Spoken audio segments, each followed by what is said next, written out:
বিপরীত ধরুন আমি বলবো না যে একেবারেই বিপরীতধর্মী। সকালবেলা পাকিস্তান আসলে ভালো বল করছে, অনেক রান করাটা অনেক কষ্ট ছিল। সেখান থেকে আমি মনে করি আরেকটা সেশন ব্যাটিং করতে পারলে আমাদের জন্য ভালো হতো।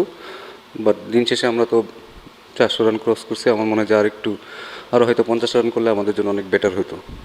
বাট বোলিংটা আমি মনে করি যে আমরা একটু এলোমেলো বল করছি আজকে। যেহেতু এটা টেস্ট ক্রিকেট, কামব্যাক করার অনেক সুযোগ আছে। আজকে আমরা এটা রিঅ্যাসেস করব, আসলে কোথায় বল করতে হবে এই উইকেটে, কোন জায়গায় করলে আসলে ব্যাটসম্যানকে আরও বেশি ডিফিকাল্ট দিবে। তো আমি মনে করি যে হয়তো আমরা আবার কালকে ভালো ব্যাক করতে পারবো। হ্যাঁ, ও আসলে ওর জায়গা ছাড়ে না। একটা একটা এরিয়াতে মানে কনসিস্টেন্সি সে একই জায়গায় বল করতে পারে, তার এক স্ট্রেংথ। সে সেটা আগেও করেছে। আর এই উইকেটটাতে যেহেতু একটু মুভমেন্ট ছিল, সে সেটা খুব ভালোভাবে কাজে লাগিয়েছে। কালকে আমরা খুব ভালোভাবে হ্যান্ডেল করছিলাম। আমার মনে হয় যে কালকে খুবই ভালোভাবে হ্যান্ডেল করছে। আজকে হয়তো ব্যাটসম্যান আমাদের খুব বেশি ছিল না, হয়তো 2টা ব্যাটসম্যান ছিল। তো এই কারণে হয়তো যদি লিটন এবং মুশফিক যদি আরেকটু লম্বা খেলতে পারতো তাহলে আসলে আমার মনে হয় না যে খুব বেশি মানে আরও কিছু ছিল। ব্যাটিং করাটা অনেক সময় সহজ, যখন আপনি বাজে বল করবেন তখন ব্যাটিং করা অনেক সহজ। বাট রান বের করা আসলে খুব সহজ কাজ না। আমরা মনে হয় আমরা একটু এলোমেলো বল করে ফেলেছি, এই কারণে হয়তো রানটা খুব তাড়াতাড়ি দ্রুত উঠে গেছে। বাট আমরা যদি হয়তো ভালো চ্যানেলে বল করতাম তাহলে হয়তো এত রান হতো না। টিম তো আসলে টিমের স্ট্রেংথ বুঝে আসলে আমাদের যেতে হয়। অনেক সময় আপনি লাকি থাকবেন, অনেক সময় লাকি থাকবেন না। কারোর জন্য তো আসলে কাউকে সুযোগ করে দেওয়া হচ্ছে, আমার কাছে মনে হয় যে সে সেটা আর্ন করে কিনা সেটাও বেটার। এবং টিমের আসলে আমাদের টিমটা আসলে আমরা অনেক সময় পারি না করতে, অনেক কিছু কারণে, অনেক কারণ আমাদের টিমের ব্যালেন্সটাও দেখতে হয়। আনলাকি বলবো না, সে হয়তো আবার যখন আসবে তখন হয়তো সে ভালো ভালো করবে। বাট সে তার চেষ্টা করতেছে, যখন সুযোগ আসবে সে তখন খেলবে। আমাদের কিছু এরিয়াতে আসলে ইমপ্রুভমেন্ট অনেক দরকার। সেটা মানে স্পেশালি স্লিপ ক্যাচিং, কারণ এটা স্পেশালাইজেশন জায়গা। এই জায়গাটা আসলে আরেকটু কীভাবে উন্নতি করা যায় সেটা নিয়ে আমরা আসলে কথা বলবো। হতে পারে আসলে পুরাটাই তো আসলে মেন্টাল সাইড। কারণ যখন দেখবেন যে উইকেটে ঘাস আছে তখন বলাররা অনেক এক্সাইটেড হওয়ার চান্স আছে। তা আমার মনে হয় যে ওইখানে আমরা ভুলটা করেছি।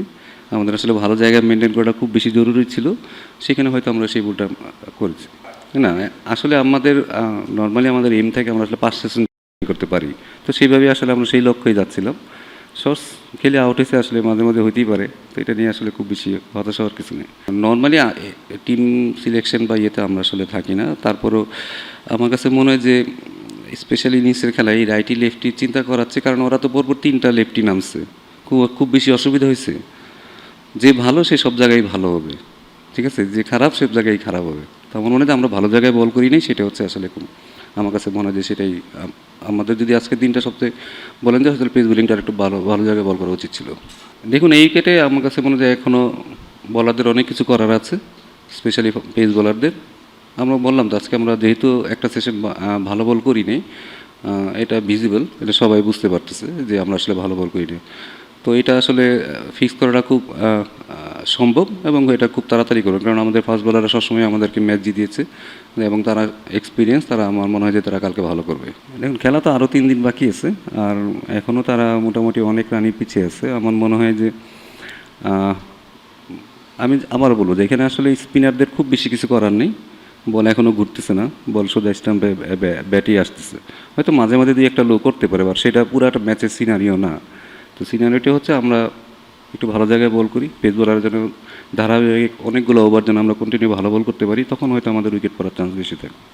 উইকেট আসলে খুব বেশি চেঞ্জ হয় না, গতকালে যা ছিল আজকেও খুব একই রকম আছে। আমি বলবো যে পাকিস্তান আজকে খুবই ভালো বল করেছে, তারা জায়গা ছাড়েনি, তাদের এরিয়াতে চেষ্টা করেছে তারা সবসময় বল করতে, আমাদের সারাক্ষণই চ্যালেঞ্জের মধ্যে রেখেছিল। আমরা এলোমেলো বল করেছি। না, টিম সিলেকশনে আমরা থাকি না, ঠিক আছে। টিম সিলেকশন আমরা যেন থাকি না, সেই তো আমাদের আসলে বলার কিছু নাই এখানে। টিমের প্ল্যান যদি বলেন যে হয়তো টিমের প্ল্যানে আমরা সবসময় থাকি, বাট কে খেলবে না খেলবে সেটা তো আসলে আমাদের কিছু বলার নেই। আমাকে হইতে পারে, আমি ধারণা করছি, সেখানে তো আমি বলি নাই যে এটা হইতে পারে, কারণ আপনি যারা আছে তারা সবাই আসলে প্রুভেন। এখানে কাউকে তো আসলে আপনি ফেলে দিতে পারেন না, এবং আপনি এক্সট্রা বলার নিয়েও যেতে পারবেন কি না সেটাও আপনাকে চিন্তা করতে হবে।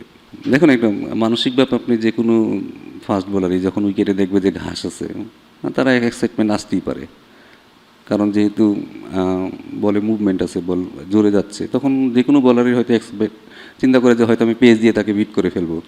আমার মনে হয় যে পাকিস্তানের থেকে আমাদের পেস তো একটু বেশি হইলেও আমাদের এই জায়গাটা আমরা একটু এগিয়েছিলাম। বাট আপনাকে ভালো জায়গায় তো বল করাটা খুব বেশি ইম্পর্টেন্ট। তো আমরা মনে হয় যে আমরা অনেক লুজ বল করেছি, ওইটা যেন কালকে না হয় সেটাই আমরা লক্ষ্য রাখবো। আমি বলবো যে পাকিস্তান আছে খুবই ভালো বল করছে। এখান দিয়ে তারা আমাদের আজকে সারাক্ষণই আমাদের চ্যালেঞ্জের মধ্যে রেখেছিল। সেখানে তারা অনেক বেটার করেছে, তারা ম্যাচে তাড়াতাড়ি ফিরে আসছে। ব্যাটিংটাও তারা বলবো যেহেতু তাদের দুইটা নতুন ব্যাটসম্যান ডেবিউট্যান্ট ছিল, তারা খুবই ভালো ব্যাটিং করেছে, সিচুয়েশন অনুযায়ী ভালো ব্যাটিং করেছে। আমি বলবো যে সোফার তারা আজকে আমাদের চেয়ে বেটার ক্রিকেট খেলেছে।